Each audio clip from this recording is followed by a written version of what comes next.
এই বছর ঈদে মিলাদুন্নবী থেকে ঈদ শব্দ বাদ দেওয়ার জন্য আলোচনা হচ্ছে। অনেকে টেলিভিশনে জ্বলে উঠেছে। ওরা ঈদে মিলাদুন্নবীকে ঈদ বলে শাব্দিক অর্থে। কোন অর্থে? শাব্দিক অর্থ মানে কি? যে হাসি খুশি আনন্দ। নবীর আগমনে আনন্দ আসবে না তো কিসে আনন্দ আসবে? সব আনন্দের বড় আনন্দ আল্লাহ নবীর এই দুনিয়াতে আগমন ঘটেছে, এটা হলো তাদের যুক্তি। কিন্তু ভাই, ইসলাম শাব্দিক অর্থ দিয়ে চলে না, ইসলাম চলে পারিভাষিক অর্থ দিয়ে। সলাত মানে কি জানেন? সলাতের শাব্দিক অর্থ দোয়া। শাব্দিক অর্থ কি? আল্লাহ বলেন আকিমুস সালাহ, সালাত কায়েম কর। সবাই মিলে নামাজের টাইমে নামাজ না পড়ে আল্লাহুম্মা আমিন আল্লাহুম্মা আমিন আল্লাহুম্মা আমিন দোয়া করে দিব, হক আদায় হবে। যাকাত মানে হইল লম্বা হওয়া, বৃদ্ধি পাওয়া। তো এখন টাকা পয়সা কিছু দিবেন না, গাছের সঙ্গে ঝুলে ঝুলে ঝুলে শরীরটার একটু লম্বা করবেন। বলবেন এই বছর আমি 1 ফিট পরিমাণ যাকাত দিয়েছি, 2 ইঞ্চি পরিমাণ যাকাত দিয়েছি। এই যুক্তি গ্রহণযোগ্য হবে? হজ মানে হলো ইচ্ছা করা, হজ মানে ইচ্ছা করা। বাইতুল্লাহ গেলেন না, দোকানে বসে বললেন আমারও তো টেলিভিশন দেখার ইচ্ছা টুকটাক আছে, মসজিদ মাদ্রাসা বানানোর ইচ্ছাও আছে। ইচ্ছা যেহেতু আছে, আমিও তো হাজি হয়ে গিয়েছি, আলহাজ হয়ে গিয়েছি। এই যুক্তি চলবে? জিহাদ মানে হইল অনেক চেষ্টা প্রচেষ্টা সংগ্রাম সাধনা করা। যেমন আল্লাহ তাআলা জিহাদ শব্দ কোথায় ব্যবহার করেছেন দেখেন, যে হে মানুষ শোনো, যদি তোমার বাবা মা তোমার সাথে জিহাদ করে যে আমার সঙ্গে তোমার শিরিক করতে হবেই হবে, খবরদার বাপ মায়ের কথা শুইনো না, বাপ মায়ের কথা শুনতে গিয়ে আল্লাহর সঙ্গে শিরিক করো না। তবে বেয়াদবির দরকার নেই, দুনিয়াতে ভালো আচরণ করো বাবা মার সাথে। তাহলে বাবা মা শিরিক কায়েমের জন্য চাপ দিবে, এটাকে আল্লাহ ব্যক্ত করছেন ওয়া ইন জাহাদাকা, এই জিহাদ শব্দ দিয়ে।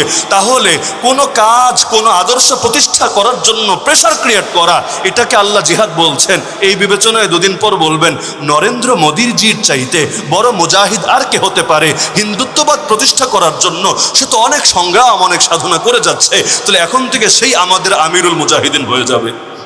এইরকম ডায়লগ মারার সুযোগ আছে নাকি? কি বুঝলেন? ইসলাম শাব্দিক অর্থ দিয়া চলে না পারিভাষিক অর্থ দিয়া চলে? আল্লাহ এবং তার রাসূল যে অর্থ শিখিয়েছেন ওই অর্থ দিয়ে চলে। ঈদ আমার বানানো শব্দ না, তোমারও বানানো শব্দ না। ঈদ আমাদের এই শব্দটা চিনিয়েছেন কে?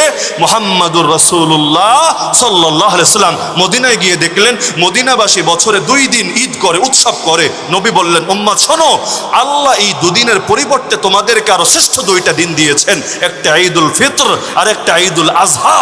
তো নবী যেটাকে ঈদ বলেছেন আমরা আবার সেটাকে ঈদ বলবো। তো যেদিন তোমার নিজের জন্ম হয়েছে ওদিনেও তো তুমি খুশি, তো ওটারেও ঈদ নাম দিবা নাকি? যেদিন তোমার বিয়ে হয়েছে ওদিনেও তো তুমি মহা খুশি, ওটাকেও ঈদ নাম দিবা নাকি?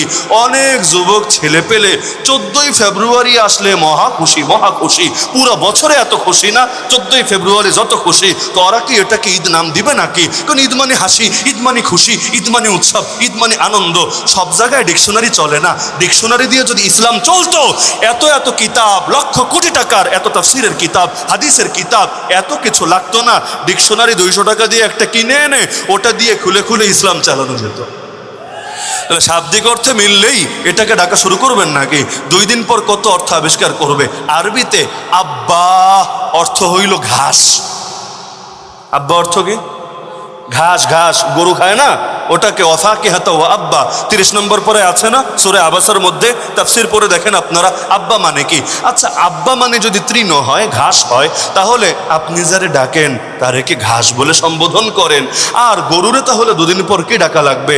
গরু তো আব্বা খেতে খেতেই তার শরীরটাকে হৃষ্টপুষ্ট হয়ে করতে থাকে। তাহলে শাব্দিক অর্থ দিয়ে যদি সব করা লাগে, তাহলে আপনারা যে আপনাদের পীরানে পীরদেরকে আব্বা আব্বা বলেন, নিজের আব্বার চাইতেও বেশি আব্বা আব্বা ডাকেন, আপনারা কি তাদেরকে ঘাস বা ঘাসখোর বলে থাকেন? শাব্দিক অর্থ দিয়ে দুনিয়া চলবে না, পারিভাষিক অর্থ লাগবে। এই বছর ঈদে মিলাদুন্নবী থেকে ঈদ শব্দ বাদ দেওয়ার জন্য আলোচনা হচ্ছে। অনেকে টেলিভিশনে জ্বলে উঠেছে, কেউ কেউ প্রোফাইল পিকচার টানিয়ে দিয়েছে ওদের বড় বড় হুজুর ঈদ দিয়ে। ঈদ মানে সেই চেতনা, শাব্দিক অর্থ ঠিক রাখতে হবে না রে ভাই। শাব্দিক অর্থ রাখো, ইসলাম চলবে কোরআন এবং সুন্নাহ শেখানো অর্থ, পারিভাষিক এবং শরীয়ত অর্থ দিয়ে।